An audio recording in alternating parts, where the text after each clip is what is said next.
Hi, all. Tim here. Welcome to the show. And I'm happy to say today that it is not going to be me just sitting here talking at you.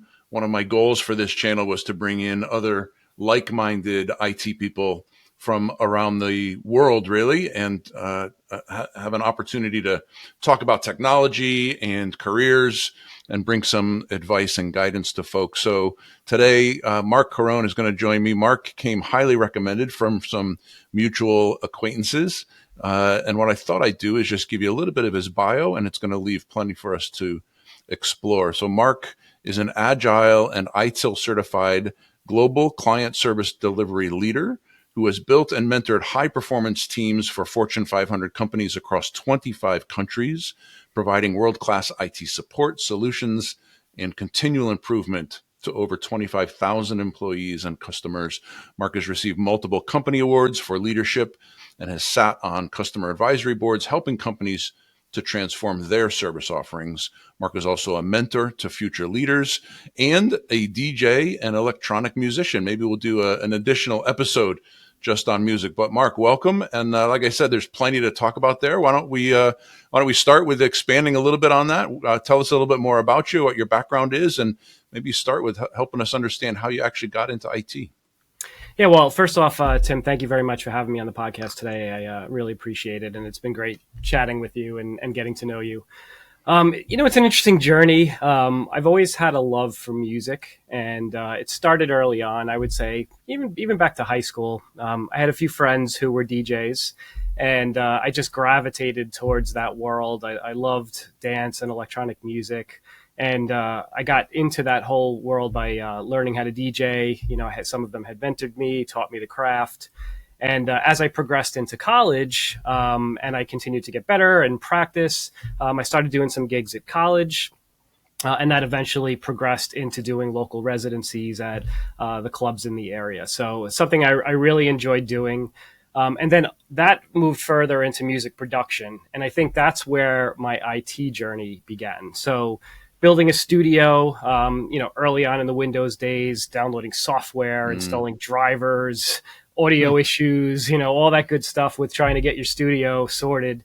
I learned very quickly how to troubleshoot, and we were doing a lot of that, and then that kind of got me into that whole world of troubleshooting, and that really started my journey, I would say, more towards the IT side.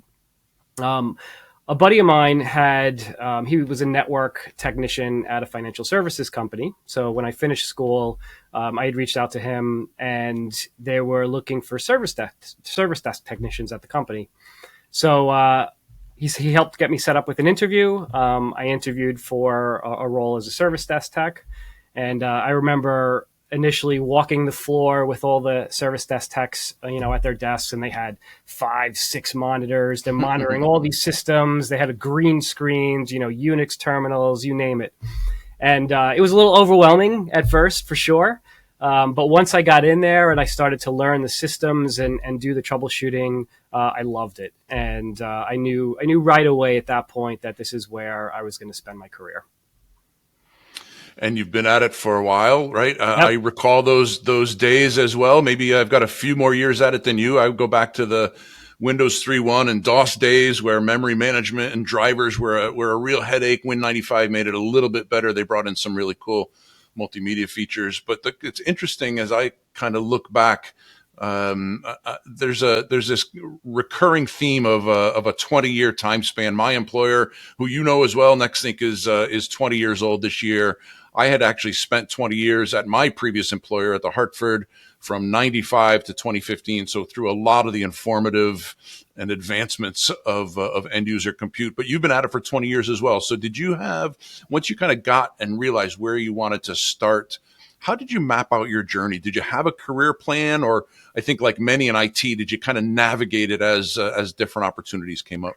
Yeah, not initially. I think once I got into that world, things just started to happen over time. So, the one thing that I love about my career journey is that I started on the front line of support.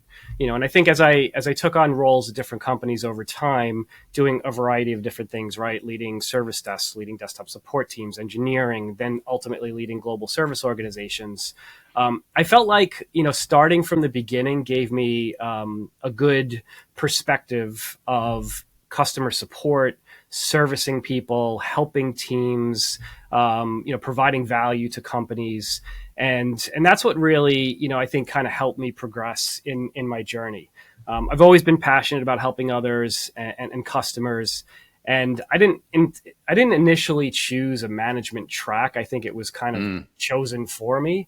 But I embraced it. I loved being in a position where I can help others learn and grow their careers, but in the same token, help them, with day-to-day issues, operational issues, provide them support and guidance, and really just kind of help them on their journeys as well. So I think, by helping them on their journeys, it was also helping me with my journey as I continued in my career, and ultimately, it just worked out great.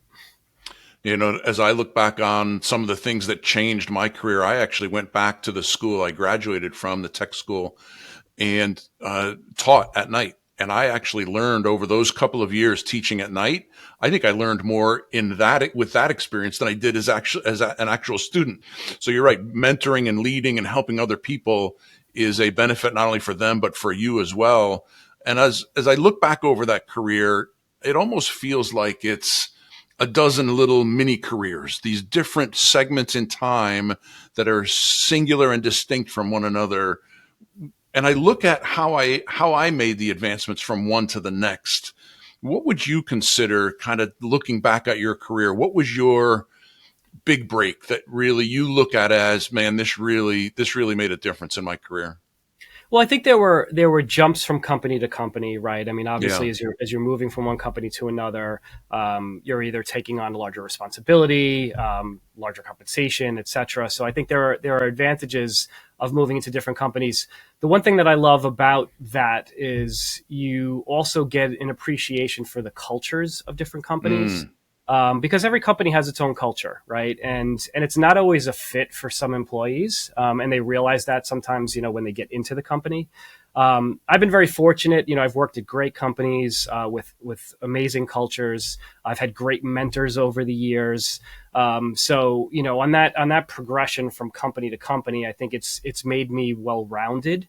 It's given me a good perspective for different ideas. Working with different leaders, different management styles. I've had so many managers over the years, as I'm sure many people have. Mm. But I'm kind of like a sponge when it comes to leaders. If I go and I work for a company, I want to make sure that I'm working for someone that I can really learn from, and take information with me and help me advance my skill set. There are things you learn that you want to do. There are things that you're exposed to that you don't want to do. I think Yep. it works both ways. But I think it's important, to definitely be in a position where you have someone that is leading and guiding you. That's a good mentor.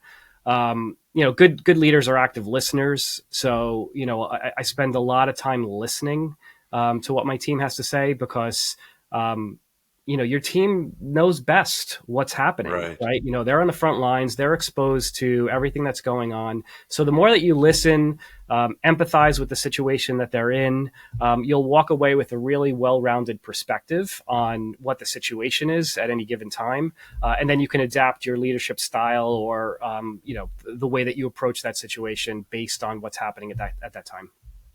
Yeah, I do want to explore that kind of leadership and career growth. Maybe not last, one more technical question for you. Over those last couple of decades, and like I said, we both have NextThink in common, but outside of NextThink, when you look back at all of the advancements and the evolution of end user computing, what do you think?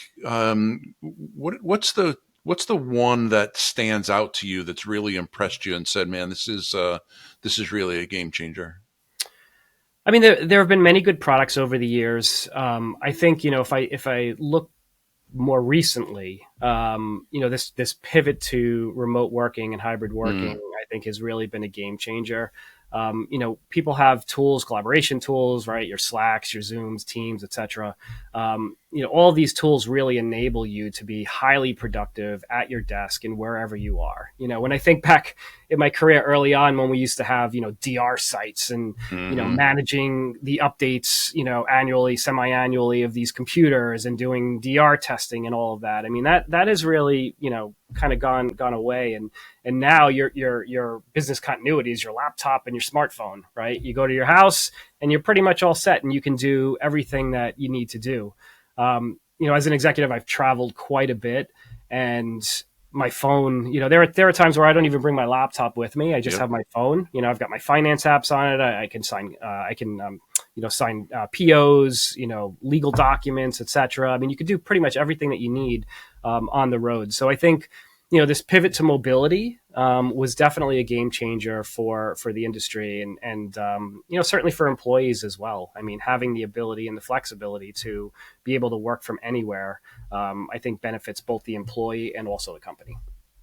Yeah, that technology evolution, when I think back to the late 90s, early 2000s, one of the only ways that we were able to enable remote work was with a virtual platform, Citrix published Yep. applications, VDI, virtual desktops, because the fat applications at the time just couldn't run over a slow network link back home. It was both a function of network speed, but also applications that just weren't architected for that kind of distributed compute. And today it's completely different, right? The VDI and Citrix use cases are more specific and less needed as a crutch almost for remote work. But that evolution of technology, how do you look at the parallels of that tech evolution alongside the career evolution, right? How do you navigate your career so that you don't become a dinosaur still supporting some of those old technologies? Yeah, I'll get to that in a sec. One other thing I just also wanted to Yeah. mention too, which was a game changer, was really just the migration to cloud and SaaS Yep. applications, right? Even from an engineering perspective. I mean, when you think about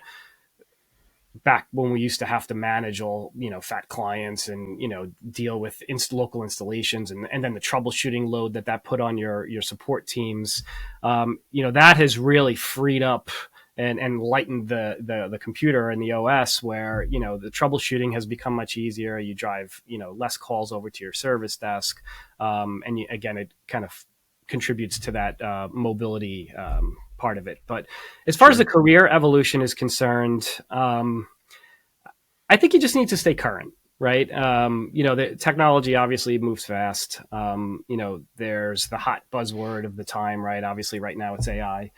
But I think the more, as a leader, for example, I never pretend to be a subject matter expert on everything. Mm-mm. I make sure that I'm knowledgeable about all the different areas. But it's important to bring SMEs onto your team that can focus on those specific areas, right? I think if you build a team with a strong group of SMEs focused on specific areas that you're responsible for, I think you'll have more success, because then as a leader you can guide them and give them good direction. You have good context of the topic or the item that they're supporting, and then you can just give them, again, you can give them that good guidance and direction and help them navigate complex situations.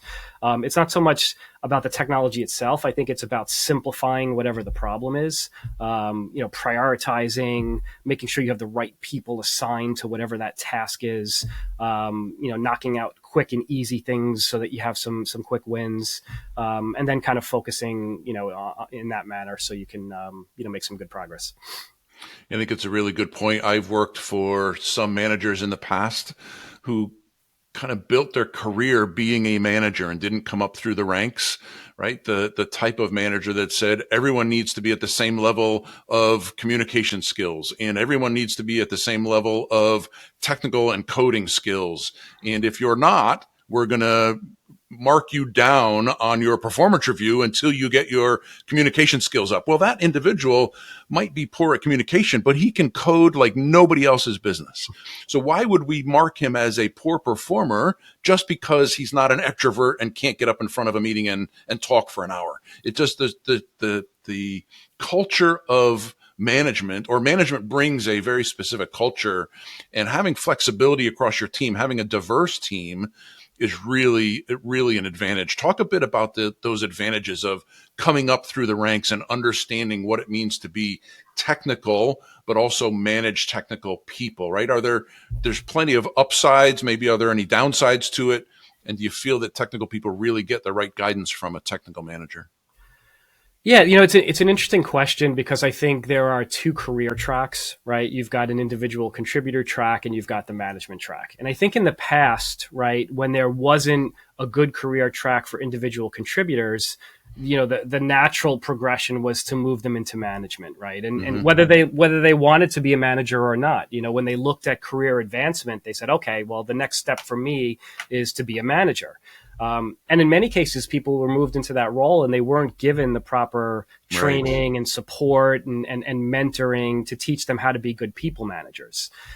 So there are a lot of technical people, I think, that are in managerial roles, good people, but they may not have the skill set to be the best managers that they could possibly be, or the desire. They may just want to focus specifically on the technical part of their role and they're less interested in the management side. So one thing we did at a company I worked at, we focused on career tracks and we looked specifically at the individual contributor track. Mm-hmm. And what we did was we created additional roles, technical in nature, right, advanced, to give them that good career progression, but also do it in a way that kind of helped them, expand on their technical skill set, but still progress in their career, right? So they weren't necessarily going towards a manager track. They were in a similar level when it came to banding and compensation and et cetera, right. but they weren't forced into a management role, which is something that they didn't necessarily want to do. So, it worked well. And I think it was satisfying for those employees because they felt like they had growth. It's not like, oh, well, I hit the top of my career and now the only other place I can go is like a manager, and I don't want to do that.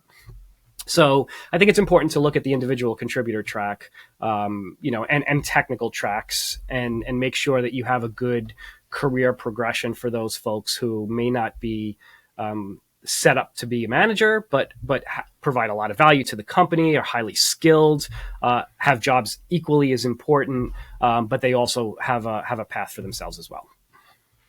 Is a lot to be said about building a career path for an individual that doesn't want to or doesn't have the we'll call it ability or aptitude to be a manager of people, right? You either put them into a manager role and you set them up to fail, or you cap them at a certain level and they now have no more career growth. Their potential is to either stay stagnant or leave and go somewhere else, and you're going to lose a lot of good people. I love the culture that gives people an ongoing ability to grow into areas like mentorship, bringing the other more junior people up to their level. We would assign leads to virtual teams, so you get exposure into server and storage and network across a specific project and be a technical lead. So there's lots of opportunities with creative leadership to really help people advance their careers. There's been a lot written over the years, and my career started at Digital Equipment back in the late 80s. We actually had a very defined program called the High Performance Organization. It was HPO, and we were very deliberate about defining what high performance was and setting out the programs and tools and giving capabilities to allow the team to be high performing.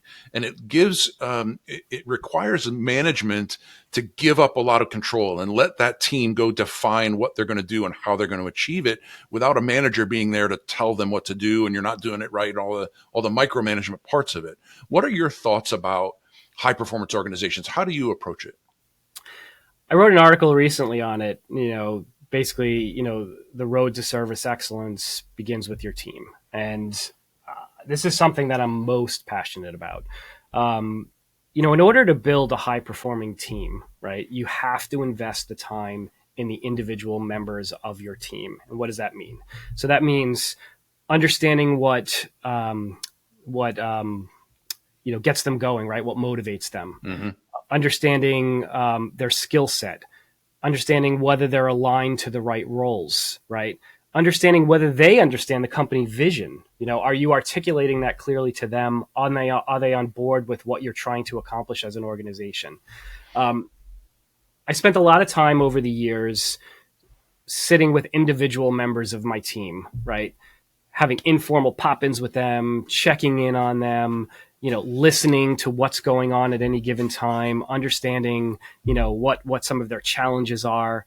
And I feel like if you're going to build a really strong team, you have to have those personal relationships with the members of your team. Now, managers have different size teams, right? Some managers have smaller teams, some managers have larger teams. So I think, if you have a smaller team and you have the opportunity to really spend personal time with your team, informal, right? Just stopping by. I mentioned in the article, I never have an agenda. I just go Right. by. Sometimes we just talk about, what's happening with their lives, with their families, their hobbies, etc. Showing them that I actually care about what's going on in their life, but truly mean it, right? I'm genuinely interested in hearing what's going on with them. And then sometimes things come up that I might not have been aware of. So there could be it's like getting a pulse on what's on the ground. I know Undercover Boss was always an interesting show because Yeah. the CEOs are going kind of on the front line and seeing what's happening in their operations, and it's so critical to do that because you're so focused on delivery and your long range plan and budgets and metrics and all of that, but you have to spend the time with your team to see what's going on the day to day, right? And I think that's critical because if you spend the time to do that, number one, you're building relationships with your team. They trust you. They know that you'll do whatever you can to help them in their career. And trust is so important in a Mm-hmm. team, and it has to be genuine. It has to be authentic. You have to be empathetic to what they're going through on a day-to-day basis. And I don't have the answers for everyone all the time. I mean, sometimes things happen that I can or cannot communicate. But I'm very transparent and I'm very upfront with my team. I let them know everything that I possibly can at any given time. And I just try to help them, with whatever it is that they need. I mean, and they know that I'll be on the front lines for them, right? I will support as long as they're acting with the best interest of the company and they're doing things, morally right, ethically right, with the best intention in mind. I will support them every single time with whatever the situation is. And I think that's so important, for the team, because when they trust their leader, they genuinely want to perform. And it just happens naturally. You don't have Yeah. to send them to training. You don't have to send them to, I don't know, to spend cross training with other people. Like if you spend the time with them, they will deliver for you. And I think it just comes naturally.